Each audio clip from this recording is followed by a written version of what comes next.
नमस्ते। हिंदी मनोविज्ञान शिक्षण वर्ग के लिए आप सबका स्वागत है। आज कक्षा में इस वर्ग में हम प्रमुख रूप से विकास की अवस्थाएं जो अंश हैं उसका अध्ययन करेंगे। इसके पहले हमने विकास को प्रभावित करने वाले कारक प्रमुख रूप से वंशानुक्रम और वातावरण दोनों का अध्ययन किया है। यहाँ पर हम मुख्य रूप से विकास की अवस्थाएं इसके बारे में अध्ययन करेंगे। हम सब जानते हैं कि ये शैशव अवस्था, बाल्य अवस्था, किशोर अवस्था, प्रौढ़ अवस्था, इन अवस्थाओं की प्रारंभिक जानकारी, मूल जानकारी एक शिक्षक के लिए आवश्यक होती है, क्योंकि कक्षा में अनेक प्रकार के छात्र होते हैं। वंशानुक्रम वातावरण से संबंधित अनेक अंश उनमें प्राप्त होते हैं और उसी प्रकार अवस्थाओं से संबंधित विकास की गतियों की जानकारी भी एक शिक्षक के लिए आवश्यक होती है। जब विकास संबंधी अवस्थाओं की जानकारी एक शिक्षक को होती है तो शिक्षक को सफलतापूर्वक छात्रों को आवश्यक जानकारी दे सकता है और उनके विकास में अपना योगदान दे सकता है। इसलिए विकास की अवस्थाओं की जानकारी एक शिक्षक के लिए प्रमुख आवश्यक मानी जाती है। और इसके अंतर्गत मुख्य रूप से विकास की अवस्थाओं में हम तीन प्रकार से एक स्थूल वर्गीकरण को लेते हैं, स्थूल वर्गीकरण लेते हैं। दूसरा कोल वर्गीकरण को लेते हैं। कोल नामक मनोवैज्ञानिक ने विकास की अवस्थाओं का वर्गीकरण किया था। और उसके बाद हर्लॉक नामक मनोवैज्ञानिक ने विकास की अवस्थाओं का वर्गीकरण किया था। इस प्रकार विकास की अवस्थाओं में ये तीन प्रकार के वर्गीकरण। यहाँ पर स्थूल वर्गीकरण माने जैसे कि शैशव अवस्था प्रमुख रूप से, और उसके बाद बाल्य अवस्था, और उसके बाद किशोर अवस्था, और उसके बाद प्रौढ़ अवस्था। यहाँ पर गर्भाधारण की अवस्था भी एक मानी जाती है। गर्भाधारण की अवस्था एक मानी जाती है। एक स्थूल रूप से जन्म लेने के समय से लेने पर यहाँ पर शैशव अवस्था से लेकर प्रौढ़ अवस्था तक चार प्रकार की स्थूल वर्गीकरण के अनुसार विकास की अवस्थाएं मानी जाती हैं। यहाँ पर कोल नामक मनोवैज्ञानिक ने विकास की अवस्थाओं का वर्गीकरण किया था और उन्होंने कोल ने 12 प्रकार से विकास की अवस्थाओं का वर्गीकरण किया था। इसमें मुख्य रूप से शैशव अवस्था के रूप में लेते हैं, और उसके बाद प्रारंभिक बाल्य अवस्था, मध्य बाल्य अवस्था और उत्तर बाल्य अवस्था इस प्रकार लेते हैं। और उसके बाद प्रारंभिक किशोर अवस्था के रूप में, मध्य किशोर अवस्था, उत्तर किशोर अवस्था, और उसके बाद प्रारंभिक प्रौढ़ अवस्था के रूप में लेते हैं, मध्य प्रौढ़ अवस्था के रूप में लेते हैं और उत्तर प्रौढ़ अवस्था के रूप में लेते हैं। इस प्रकार शैशव अवस्था लेकर यहाँ पर बाल्य अवस्था में 3 प्रकार से वर्गीकरण, किशोर अवस्था से 3 प्रकार से वर्गीकरण, प्रौढ़ अवस्था में 3 प्रकार से वर्गीकरण, ये 9 प्रकार से हुआ है। और उसके बाद शैशव अवस्था 10 प्रकार, और अंत में वृद्धावस्था में प्रारंभिक वृद्धावस्था और उसके बाद वृद्धावस्था। इस प्रकार कोल नामक मनोवैज्ञानिक ने वर्गीकरण किया। इसलिए यहाँ पर ध्यान से देखिए, कोल नामक मनोवैज्ञानिक ने विकास की अवस्थाओं का वर्गीकरण 12 प्रकार से किया है। इसमें बाल्य अवस्था में 3 प्रकार का वर्गीकरण आया है और किशोर अवस्था में 3 प्रकार का वर्गीकरण आया है। फिर यहाँ पर प्रौढ़ अवस्था में 3 प्रकार से विभाजन हुआ है और वृद्धावस्था में 2 प्रकार से विभाजन हुआ है और एक ही शैशव अवस्था। इस प्रकार 12 प्रकार से वर्गीकरण किया है। इनके संबंध में उन्होंने आयु को भी निर्धारित किया है। बालकों में एक प्रकार से और बालिकाओं में एक प्रकार से आयु को विभिन्न विकास की अवस्थाओं के अनुसार विभाजित किया है। और यहाँ पर मुख्य रूप से उत्तर बाल्य अवस्था जो है, उत्तर बाल्य अवस्था को पूर्व किशोर अवस्था भी कहा जाता है। उत्तर बाल्य अवस्था को कोल नामक मनोवैज्ञानिक ने पूर्व किशोर अवस्था का नाम दिया है। और उसके बाद एलिजाबेथ हर्लॉक का वर्गीकरण आता है। एलिजाबेथ हर्लॉक ने विकास की अवस्थाओं को 10 प्रकार से विभाजित किया है। उन्होंने यहाँ पर जन्मांतर की दशा के रूप में लिया है, और उसके बाद नवजात शिशु की दशा को, और उसके बाद नवजात शिशु दशा के बाद शैशवावस्था के बाद प्रारंभिक बाल्यावस्था, और उसके बाद बाल्यावस्था या उत्तर बाल्यावस्था आता है, और उसके बाद किशोर अवस्था, प्रारंभिक किशोर अवस्था, और उसके बाद किशोर अवस्था, और उसके बाद वृद्धावस्था ले लिया जाता है। इस प्रकार जन्मांतर की दशा, नवजात शिशु की दशा, शैशवावस्था, प्रारंभिक बाल्यावस्था, किशोर अवस्था, प्रौढ़ावस्था, और उसके बाद ये प्रौढ़ावस्था में मध्य प्रौढ़ावस्था, और उसके बाद वृद्धावस्था। इस प्रकार यहाँ से लेकर 1 2 3 4 5 6 7 8 9 10 प्रकार से एलिजाबेथ हर्लॉक नामक मनोवैज्ञानिक ने वर्गीकरण किया था। यहाँ पर स्थूल दृष्टि से देखने पर एक प्रकार से स्थूल वर्गीकरण, और दूसरा कोल मनोवैज्ञानिक के अनुसार विकास अवस्थाओं का वर्गीकरण, और उसके बाद एलिजाबेथ हर्लॉक नामक मनोवैज्ञानिक के अनुसार वर्गीकरण। स्थूल वर्गीकरण में 4 प्रकार के वर्गीकरण होता है। गर्भाधारण की अवस्था को मिलने पर गर्भाधारण की अवस्था को जोड़कर 5 प्रकार होता है। कोल नामक मनोवैज्ञानिक दृष्टि से देखने पर 12 प्रकार से होता है। हर्लॉक मनोवैज्ञानिक की दृष्टि से देखने पर 10 प्रकार से होता है। ये तो विकास की अवस्थाओं का वर्गीकरण है। और उसके बाद हम यहाँ पर स्थूल रूप से ये जो विकास की अवस्थाएं हैं उनका अध्ययन करेंगे। इनमें शैशव अवस्था को लेते हैं। पहले शैशव अवस्था, यहाँ पर मुख्य रूप से शैशव अवस्था को लेते हैं। शैशव अवस्था जन्म लेने के समय से लेकर 5 या 6 वर्ष की आयु तक की अवस्था को माना जाता है। लेकिन जन्म के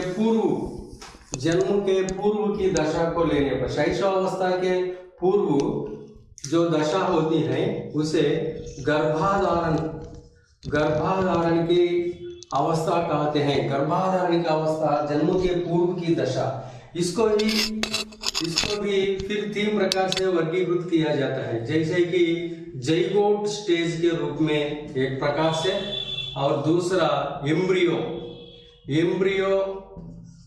दशा के रूप में, और तीसरा फियोटस दशा के रूप में गर्भाधारण की अवस्था को फिर 3 प्रकार से वर्गीकरण किया जाता है। यहाँ पर ज़ाइगोट, और दूसरा एम्ब्रियो, और तीसरा फियोटस स्टेज।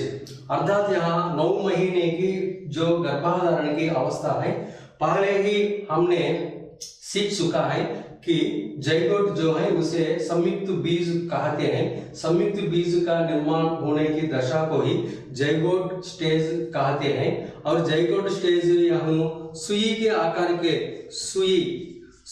आकार में होता है। और उसके बाद एम्ब्रियो स्टेज यह मानव आकार में होता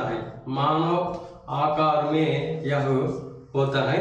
अर्थात यहाँ एम्ब्रियो स्टेज जो है, यहाँ इसमें एक कण जो ज़ाइगोट कहा जाता है, एक कण जो ज़ाइगोट स्टेज में एक सुई के आकार में होता है, और 2 सप्ताहों गर्भाधारण के समय में 2 सप्ताहों के बाद वह मानव आकार का रूप लेता है। और वहां पर लगभग 2 महीने की अवस्था तक उसे एम्ब्रियो स्टेज कहते हैं। और एम्ब्रियो स्टेज में, गर्भाधारण में, मानव शिशु में अनेक प्रकार के शारीरिक अवयवों का रूप धारण होने लगता है।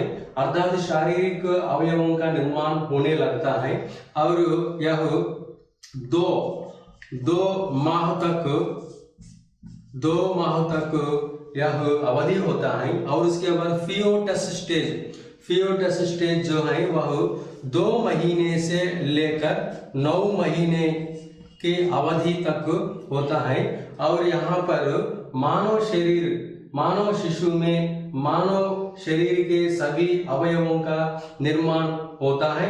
और कहा जाता है कि 7 महीने की अवधि यह होता है, 7 महीने की अवधि तक विकसित हुआ होता है। अगर 7 महीने तक विकसित नहीं होता है तो संयुक्त बीज कोश के निर्माण में कुछ लोप हो जाते हैं। इसलिए यह 7 महीने तक विकास होने से पर्याप्त होता है और मानव शिशु के रूप में बाह्य दुनिया में मानव शिशु आता है। इस प्रकार कहा जाता है यह गर्भाधारण की अवस्था में 3 अवस्थाएं हैं, ज़ायगोट की अवस्था, एम्ब्रियो की अवस्था, फियोटस की अवस्था। और उसके बाद हम शैशव अवस्था के बारे में अध्ययन करते हैं। ये शैशव अवस्था, यहाँ पर शैशव अवस्था अर्थात तो जन्म लेने के समय से लेकर 5 या 6 वर्ष की 0 to 5 और 6 अर्थात तो जन्म लेने के समय से लेकर 5 या 6 वर्ष की आयु को शैशव अवस्था कहा जाता है। शैशव अवस्था साधारण रूप से शैशव अवस्था के बारे में कहा जाता है कि शिशु 15 घंटे सो जाता है और इस अवस्था में ये मुलायम मांसपेशियां बड़ी मुलायम होती है, वह क्रंदन करने लगता है। क्रंदन करने के द्वारा ही श्वसन प्रक्रिया आरंभ होती है और उसी प्रकार उसका आकार 19.5 इंच होता है और उसका भार 7.5 पाउंड होता है।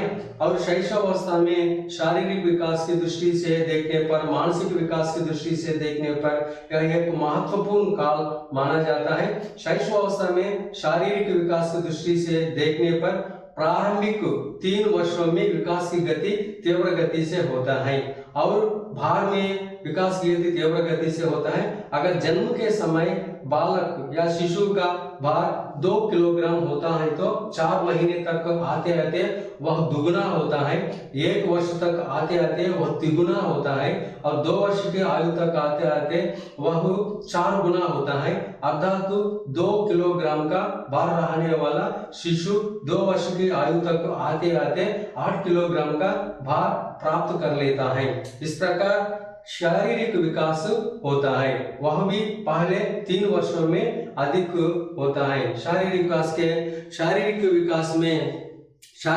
के साथ साथ मानसिक विकास को लेने पर मानसिक अंश जो होते हैं जैसे कि ध्यान, चिंतन, विचार, तर्क, कल्पना, इन सभी को मानसिक प्रक्रियाएं कहते हैं। सभी प्रकार की मानसिक प्रक्रियाएं विकास करने लगती हैं शैशव अवस्था में और शैशव अवस्था के अंत तक आते आते सभी प्रकार की मानसिक प्रक्रियाएं कार्य करने लगती हैं। और मानसिक विकास के साथ साथ सीखने की प्रक्रिया को लेने पर, शैशव अवस्था में सीखने की प्रक्रिया को लेने पर मनोवैज्ञानिकों ने कहा कि शैशव अवस्था में सीखने की गति तीव्र होता है और इसके संबंध में गैसल नामक मनोवैज्ञानिक ने कहा कि बालक को प्रारंभिक 4 वर्षों में उसके बाद के 12 वर्षों से दुगुना सीख लेता है। वह जो कुछ भी सीख लेता है वह शैशव अवस्था में ही सीख लेता है। इस प्रकार गैसल नामक मनोवैज्ञानिक ने कहा है।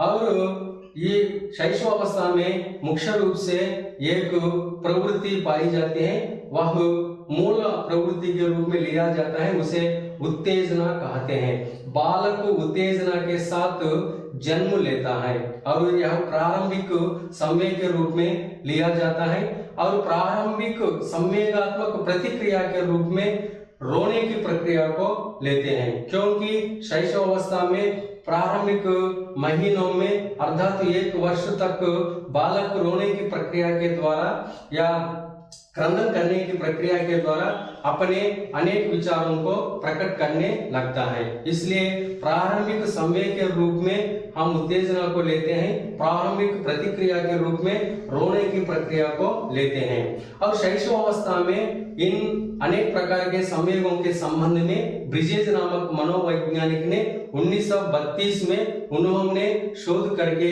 कहा कि शैशव अवस्था में 4 प्रकार के संवेग होते हैं। वे भय, क्रोध, प्रेम और पीड़ा, ये 4 प्रकार के संवेग बालक में उत्पन्न होते हैं। और उसके साथ साथ और एक मनोवैज्ञानिक ने वाटसन प्रमुख व्यवहारवादी माने जाते हैं, उन्होंने कहा कि शैशव अवस्था में ये आनंद की भावना या खुशी की भावना, उसके साथ साथ भय, क्रोध, ये 3 संवेग उत्पन्न होते हैं और यही प्राथमिक संवेग माने जाते हैं। इन्हीं प्राथमिक संवेगों के द्वारा अन्य संवेगों का विकास शैशवावस्था में होता है। इस प्रकार प्रमुख व्यवहारवादी वाटसन ने कहा है।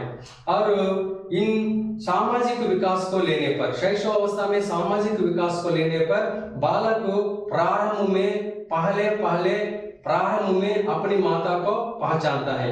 2 या 3 महीने की आयु के समय बालक अपनी माता को पहचानने लगता है और माता की ध्वनि को पहचानने लगता है। उसके द्वारा उसके सामाजिक विकास का प्रारंभ होता माना जाता है। और 4 या 5 महीने की आयु में वह अनेक प्रकार की ध्वनियों को ग्रहण करने लगता है। माता की ध्वनियों के साथ साथ परिवार में रहने वाले अन्य सदस्यों की ध्वनियों को भी ग्रहण करने लगता है और उसके साथ साथ ध्वनियों में अंतर भी करने लगता है। अर्थात ध्वनियों में खुशी की ध्वनियां, आनंद की ध्वनियां, डांटने की ध्वनियां, गालियां देने की ध्वनियां, डराने की ध्वनियां, इस प्रकार अनेक प्रकार की ध्वनियों में जो परिवार के सदस्यों के द्वारा किए जाते हैं उनमें अंतर करने लगता है ये 4 या 5 महीने की आयु में। और उसके बाद 6 या 7 महीने की आयु तक आते आते शिशु अपने परिचित व्यक्तियों को देखकर हंसने लगता है। अर्थात अपने परिवार के सदस्यों के संपर्क में आने पर वह खुशी का महसूस करने लगता है और अपरिचित व्यक्तियों के संपर्क में आने पर वह डर जाता है। इस प्रकार उसमें सामाजिक विकास हुआ माना जाता है। और उसके बाद बालक लगभग 7 या 8 महीने की आयु तक आते आते अनेक प्रकार की ध्वनियों को स्वयं करने लगता है। अनेक प्रकार के संकेतों के माध्यम से अपने विचारों को प्रकट करने लगता है। इस तरह आते आते 18 महीने की आयु तक आते आते बालक अनेक संकेतों के माध्यम से और एक अक्षर वाले शब्दों के द्वारा अनेक शब्दों का प्रयोग करने लगता है। जैसे कि मुझे मत चाहिए, मत चाहिए, माँ जैसे शब्दों का, एक अक्षर वाले शब्दों का, पा जैसे एक अक्षर वाले शब्दों का प्रयोग करने लगता है। इस प्रकार सामाजिक विकास शैशवावस्था में प्रारंभ होता है। और शैशवावस्था की विशेषताओं के बारे में अनेक मनोवैज्ञानिकों ने, उनमें खासकर मुख्य रूप से रूसो ने कहा कि शैशवावस्था में बालक के शारीरिक अवयव उनके प्रारंभिक शिक्षक माने जाते हैं। अर्थात बालक के हाथ, पैर आदि उनके प्रारंभिक शिक्षक माने जाते हैं। और उसी प्रकार क्रो मनोवैज्ञानिक ने कहा कि चित्रों के द्वारा, कहानियों के द्वारा बालक अनेक विषयों को ग्रहण करने लगता है। अर्थात बालक जो भी कहानियां सुनता है उनसे संबंधित चित्रों को वह चित्रों अपनी पाठ्य पुस्तकों में देखना पसंद करता है। इस प्रकार क्रो नामक मनोवैज्ञानिक ने कहा। इसलिए बालक की इन संवेगों को या बालक की इन प्रवृत्तियों को दृष्टि में रखकर शैशवावस्था में मुख्य रूप से कहानियों के द्वारा और चित्रों के द्वारा और उनके शारीरिक अवयवों के द्वारा शिक्षा देने पर अधिक जोर दिया जाता है। और उसके साथ साथ शैशवावस्था में दोहराने की प्रवृत्ति और अनुकरण प्रवृत्ति का भी बड़ा महत्वपूर्ण स्थान होता है, क्योंकि बालक दोहराने में और अनुकरण करने में बड़ी खुशी का आस्वादन करने लगते हैं। इसलिए प्रारंभिक कक्षाओं में दोहराने पर अधिक बल दिया जाता है, ओरल देने पर अधिक बल दिया जाता है। और उसी प्रकार शैशवावस्था में अनुकरण की प्रबल प्रवृत्ति पाई जाती है। जैसे ही अभिभावक होते हैं, जैसे ही अभिभावकों का व्यवहार परिवार में होता है, उसी प्रकार व्यवहार का अनुकरण बालक करने लगते हैं। और उसके साथ साथ विद्यालयों में भी बालक शिक्षकों के व्यवहार का अनुकरण करने लगता है, क्योंकि ये अनुकरण की प्रवृत्ति बालकों में स्वाभाविक रूप से होती है और मुख्य रूप से शैशवावस्था में यह अनुकरण की प्रवृत्ति प्रबल रूप में होती है।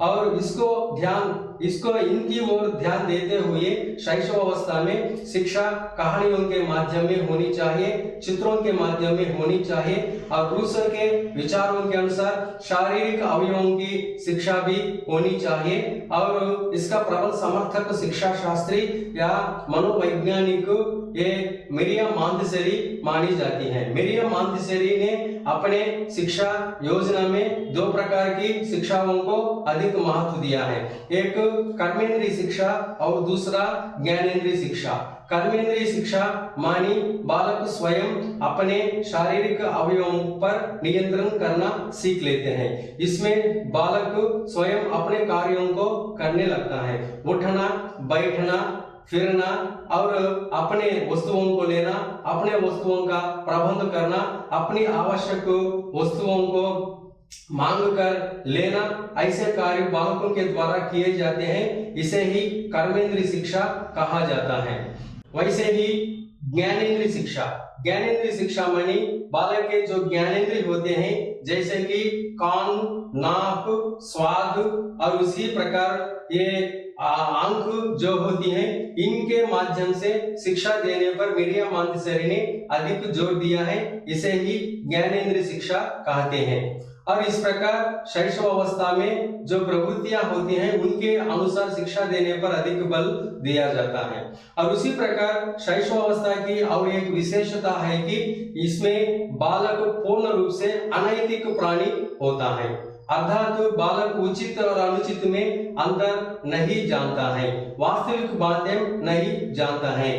बालक काल्पनिक जगत में विचरण करने लगता है। काल्पनिक जगत में विचरण करने की प्रवृत्ति शैशवावस्था की एक प्रमुख विशेषता के रूप में ली जाती है। इसलिए इसको दृष्टि में रखकर मिरियम मॉन्टेसरी ने कहा कि शैशवावस्था में बालकों को जो कहानियां सुनाई जाती हैं वे वास्तविक कहानियां होनी चाहिए, क्योंकि वे कहानियां बालक को वास्तविक जगत में लाने की कोशिश करती हैं। इस प्रकार बालक शैशवावस्था में पूर्ण रूप से अनैतिक प्राणी होता है। और एक प्रमुख विशेषता शैशवावस्था में मूल प्रवृत्त्यात्मक व्यवहार होता है। मूल प्रवृत्त्यात्मक व्यवहार माने बालक जो भी व्यवहार करता है उसका आधार उसकी मूल प्रवृत्तियां होती हैं। ये भूख, प्यास, भय, क्रोध, प्रेम, पीड़ा आदि जो संवेग होते हैं या मूल प्रवृत्तियां होती हैं उनके आधार पर बालकों का व्यवहार निर्भर रहता है। अर्थात अगर बालक को भूख लगने पर वह अपने उंगली को मुंह में रख लेता है, बालक को भूख लगने पर अपने आसपास में जो भी वस्तु मिले उसे मुंह में रख लेता है। इस प्रकार की प्रवृत्ति को ही मूल प्रवृत्त्यात्मक व्यवहार कहा जाता है। यह शैशवावस्था में अधिक से अधिक पाई जाती है। और उसी प्रकार शैशवावस्था में आत्म प्रेम की भावना भी होती है। आत्म प्रेम भावना को नार्सिज्म कहते हैं, अर्थात बालक अपने परिवार में रहने वाले अभिभावकों को और अन्य भाई बहनों का प्रेम पाना चाहता है और उनके प्रेम का केंद्र वही होना चाहता है और उनका प्रेम दूसरों पर केंद्रित होना उसे पसंद नहीं होता है। इस प्रकार की भावना को ही आत्म केंद्रित भावना कहते हैं। यह भी शैशवावस्था में अधिक होती है। इस प्रकार ज्ञानेंद्रियों को लेने पर शैशवावस्था में मुख्य रूप से त्वचा अर्थात त्वचा एक ज्ञानेंद्रिय माना जाता है। इसलिए ज्ञानेंद्रिय प्रक्रिया के रूप में स्पर्श का महत्वपूर्ण स्थान होता है, अर्थात त्वचा एवं स्पर्श इसका महत्वपूर्ण स्थान होता है। ये विकास होता है प्रारंभ में शैशवावस्था में। और शैशवावस्था में अत्यल्प विकसित होने वाला ज्ञानेंद्रिय उसे नयन कहा जाता है, नेत्र या चक्षु कहा जाता है। अत्यल्प विकसित हुआ ज्ञानेंद्रिय माना जाता है, अर्थात नेत्रों का प्रयोग करने में अर्थात किसी वस्तु पर अधिक समय अपने ध्यान को केंद्रित करने में शैशवावस्था में शिशु असफल हो जाता है। इस प्रकार शैशवावस्था में अनेक प्रकार की प्रवृत्तियां पाई जाती हैं। इसलिए शैशवावस्था में सीखने की गति अन्य अवस्थाओं की दृष्टि से देखने पर अधिक होता है। इसलिए सीखने का आदर्श काल भी शैशव अवस्था को कहा जाता है। इस प्रकार वैलेंटाइन नामक मनोवैज्ञानिक ने कहा सीखने का आदर्श काल शैशव अवस्था है।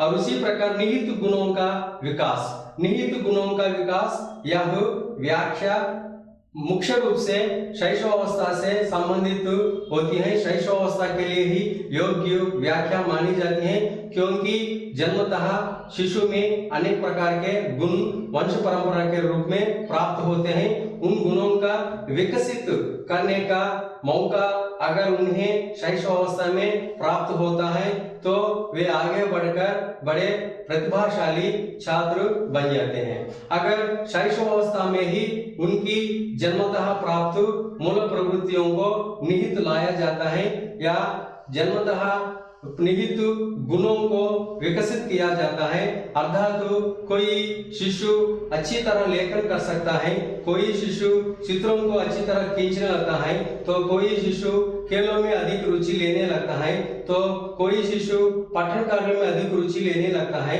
तो कोई शिशु नेतृत्व दूसरे बालकों के प्रति दूसरे बालकों को नियंत्रण करने लगता है, दूसरे बालकों के नेतृत्व करने लायक होता है, नेतृत्व करने में अधिक रुचि लेने लगता है। तो इन विषयों को शैशवावस्था में ग्रहण किया जाता है, तो उनको विकसित किया जाता है, तो आगे बढ़कर वे प्रतिभाशाली बन जाते हैं। इस प्रकार निहित गुणों के विकास पर अधिक जोर दिया जाता है। इस प्रकार शैशव अवस्था में ये सभी अंश होते हैं, शारीरिक अंशों के रूप में, मानसिक अंशों के रूप में, सामाजिक अंशों के रूप में और सीखने की गति के रूप में, और उसी प्रकार अन्य नैतिक अंशों के रूप में लेने पर शैशव अवस्था में जो भी विशेषताएं होती हैं उनके अनुसार शिक्षा देनी चाहिए। अगर इस प्रकार शिक्षा देने पर शैशव अवस्था में ही बालक प्रतिभाशाली बन जाते हैं। इस प्रकार शैशव अवस्था के बारे में कहा जाता है।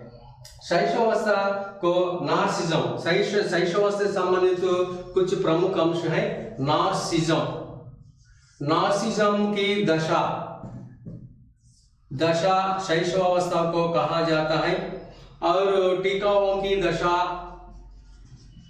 भी कहा जाता है, और बीमारियों की दशा भी शैशव अवस्था को कहा जाता है, और उत्तेजना की दशा भी कहा जाता है, उत्तेजना की दशा भी कहा जाता है। जैसे कि ये ब्रिजेज नामक मनोवैज्ञानिक, ब्रिजेज 1932 में उन्होंने संवेगों का अध्ययन किया था। सभी मनोवैज्ञानिकों के द्वारा स्वीकार किया गया कि प्रारंभिक संवेग उत्तेजना होती है, और इसके संदर्भ में ब्रिजेज का नाम लिया जाता है, जिसने संवेगों का अध्ययन किया था। और यहाँ पर मुख्य रूप से ज्ञानेंद्रिय रूप के रूप में त्वचा मानी स्पर्श, और यहाँ पर वाटसन को लेने पर ये खुशी की भावना, भय की भावना, क्रोध की भावना, ये तीन भावनाएं जो हैं इन्हें प्रारंभिक संवेग कहते हैं। प्रारंभिक संवेग कहते हैं। इनके आधार पर ही अन्य संवेगों का विकास होता है। और भय की दशा भी शैशव अवस्था को कहा जाता है। और अनैतिक दशा, अर्थात शैशव अवस्था में बालक को पूर्ण रूप से अनैतिक प्राणी माना जाता है, क्योंकि बालक शैशव अवस्था में अपनी आवश्यकताओं की पूर्ति करने वाले सभी कार्य उसकी दृष्टि में नैतिक कार्य माने जाते हैं, और जिन कार्यों के द्वारा उसकी आवश्यकताओं की पूर्ति नहीं होते हैं वे सभी अनैतिक कार्य माने जाते हैं। उचित और अनुचित में, सत्य और असत्य में अंतर नहीं जानता है, और इस कारण बालक अनैतिक होता है। और वह असत्य भाषी, असत्य भाषी भी माना जाता है, क्योंकि वह असत्य में अंतर नहीं जानता है। क्यों? अपनी आवश्यकताओं की पूर्ति के अनुसार वह अनेक विचारों को प्रकट करने लगते हैं, चाहे वे असत्य भी होते हैं। इसलिए ये अनैतिक प्राणी और असत्य भाषी माना जाता है। और यहाँ पर काम प्रवृत्ति के लेने पर कामुकता, शैशव अवस्था में काम प्रवृत्ति की प्रबलता मानी जाती है। यहाँ पर मनोवैज्ञानिकों ने कहा कि बालक माता का स्तनपान करने के द्वारा, यौनांगों के ऊपर हाथ रखने के द्वारा काम प्रवृत्ति को प्रकट करने लगते हैं। इस प्रकार के व्यवहार को काम प्रवृत्ति के सूचक माने जाते हैं। शैशव अवस्था के बाद फिर किशोर अवस्था में एक कामुकता की प्रवृत्ति प्रबलता रूप से पाई जाती है, लेकिन शैशव अवस्था में कामुकता प्रवृत्ति का रूप अलग होता है। ये स्तनपान करना, यौनांगों पर हाथ रखना आदि कार्य इसके सूचक माने जाते हैं। इस प्रकार शैशव अवस्था में ये सभी विशेषताएं होती हैं। और बालक शैशव अवस्था में ये दूध दांत शैशव अवस्था में प्रारंभ होते हैं। शैशव अवस्था के अंत होने तक ये दूध दांत, सभी 30 दूध दांत शैशव अवस्था के अंत तक आते आते ये विकसित हो जाते हैं, दूध दांत कहते हैं इनको। और उसके बाद बालक में ये सभी विशेषताएं शैशव अवस्था में पाई जाती हैं। ये सुकुमार की दशा, कोमलता की दशा भी कहते हैं। शैशव अवस्था को दृष्टि में रखकर ही मुख्य रूप से अनुकरण की शिक्षा को, दोहराने की शिक्षा को, कर्मेंद्रीय शिक्षा को, ज्ञानेंद्रीय शिक्षा को, कहानियों की शिक्षा को अधिक महत्व दिया गया। इसके साथ साथ बालक को शैशव अवस्था में मुख्य रूप से प्रारंभ में पहले 2 वर्षों तक एकांत रूप में खेलने लगता है। वह स्वयं अपनी वस्तुओं से अकेले खेलने लगता है। और उसके बाद 2 वर्ष के बाद बालक दूसरे बालकों के साथ भी खेलने लगता है और अपनी वस्तुओं में दूसरों को भी साझेदार बनाता है। और उसके बाद बाल्यावस्था तक आते आते या शैशव अवस्था के अंत तक आते आते पूर्ण रूप से बालक अन्य बालकों के साथ भी खेलने लगता है और अधिक समय अन्य बालकों के साथ खेलता है। इस प्रकार एकांतर क्रीड़ा अर्थात एकांतर क्रीड़ा, एकाकी क्रीड़ा की दशा के रूप में भी शैशव अवस्था को लेते हैं। ये सभी शैशव अवस्था की प्रमुख विशेषताएं मानी जाती हैं। और उसी प्रकार शैशव अवस्था के संबंध में मनोवैज्ञानिकों ने अपने विचारों को प्रकट किया और उसमें मुख्य रूप से सिगमंड फ्रायड एक प्रमुख मनोविश्लेषण वैज्ञानिक माने जाते हैं। सिगमंड फ्रायड, उन्होंने कहा कि ये शैशव अवस्था बड़ी ग्रहणशील होती है। शैशव अवस्था बड़ी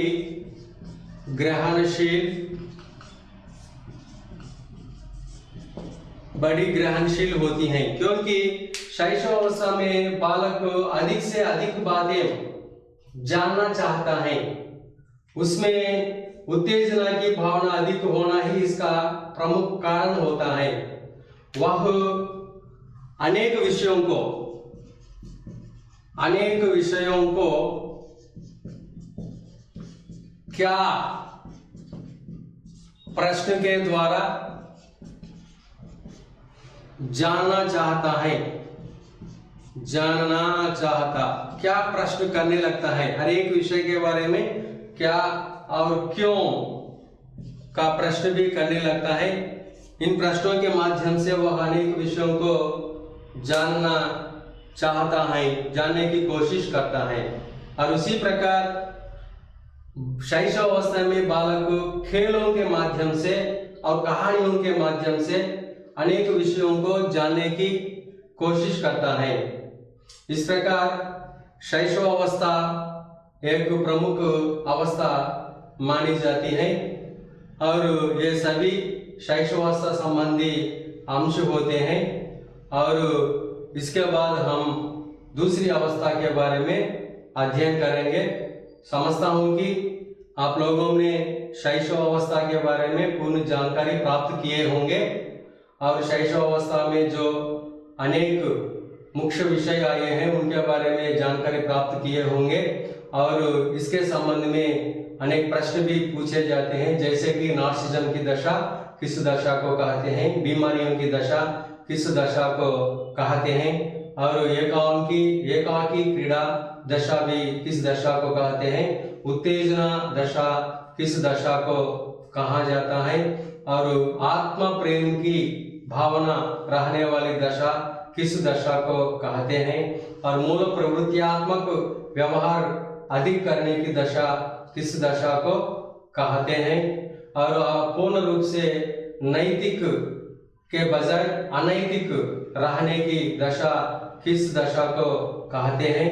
इस प्रकार ऐसे ही प्रश्न शैशव अवस्था के बारे में पूछे जाते हैं और यह विद्यालय के पूर्व की दशा मानी जाती है, क्योंकि यहाँ तक विद्यालय में प्रवेश नहीं होता है। इसलिए 5 या 6 वर्ष की आयु के संबंध में होने वाले सभी विशेषताएं हैं। इसलिए पाठशाला पूर्व की दशा भी इसे कहा जाता है, पूर्व पाठशाला की दशा भी इसे कहा जाता है। और उसी प्रकार अनेक मनोवैज्ञानिकों ने उत्तेजना के साथ शोध किए दशा को भी इस दशा को कहा जाता है। इस प्रकार ये शैशव अवस्था संबंधी संपूर्ण जानकारी है। शायद आप लोग इसे समझे होंगे और मैं चाहता हूं कि अगर आपको ये सभी जानकारी उपयोगी हो तो उसे सब्सक्राइब कीजिए, लाइक कीजिए, शेयर कीजिए और सबको धन्यवाद प्रकट करता हूं।